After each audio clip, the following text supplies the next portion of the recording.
Hey everyone, Sid Misra here, Certified Financial Planner. Thank you so much for tuning into the channel.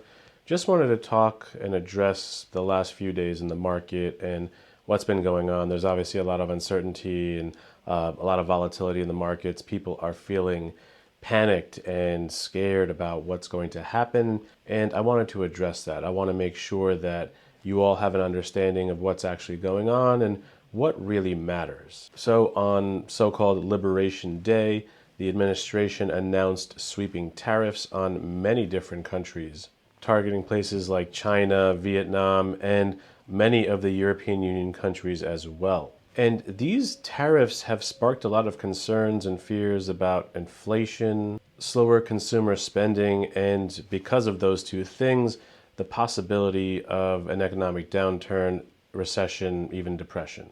And that's a lot to take in. It's a lot of panic and uncertainty, and it's obvious and understandable that people are feeling anxious about that. But I want you to remember the next few points in times like these and in future times where there's uncertainty, volatility, and things just seem like they're going to go from bad to worse. Number one is that tariffs, yes, may impact the economy, but they probably won't derail it.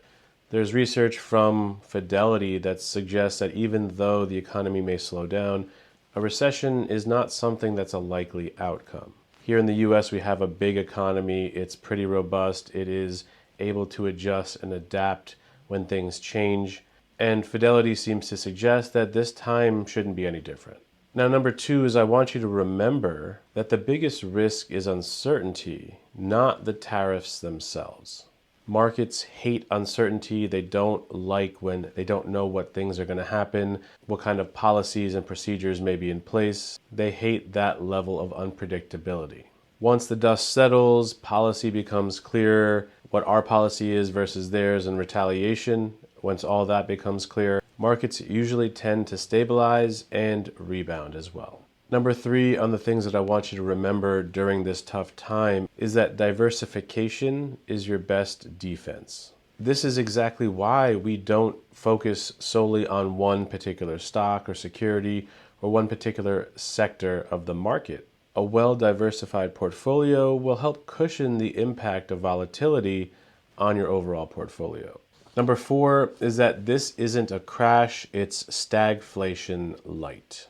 Yes, growth is slowing and inflation is rising, but this is a headwind, not a full hurricane. The underlying economy still remains resilient. And finally, the last thing I want you to remember in times like this is that we don't predict the future. No one can. But what we can do is try to prepare for it. And that in and of itself is the heart of financial planning. It's not about reacting to headlines.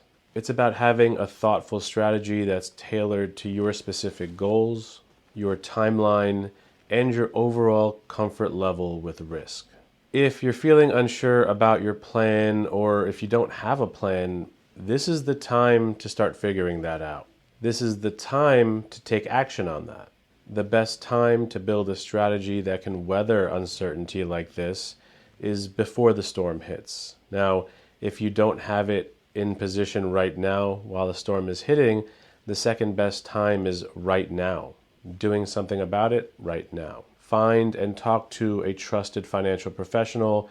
Visit CFP, CertifiedFinancialPlanner.com, and find professionals in your area that you can trust to help build you a financial plan and help align your finances with the goals and things that you want to see happen in your life. There will always be some sort of external force that is giving the market's volatility, giving all of us fear and uncertainty. Having a plan in place that addresses your goals, your time frame, your risk tolerance will cut through all of that noise. So thank you for tuning in. Stay grounded, stay focused, and understand that you don't have to do all of this alone. You can ask for help, and you can ask for help from a trusted financial professional.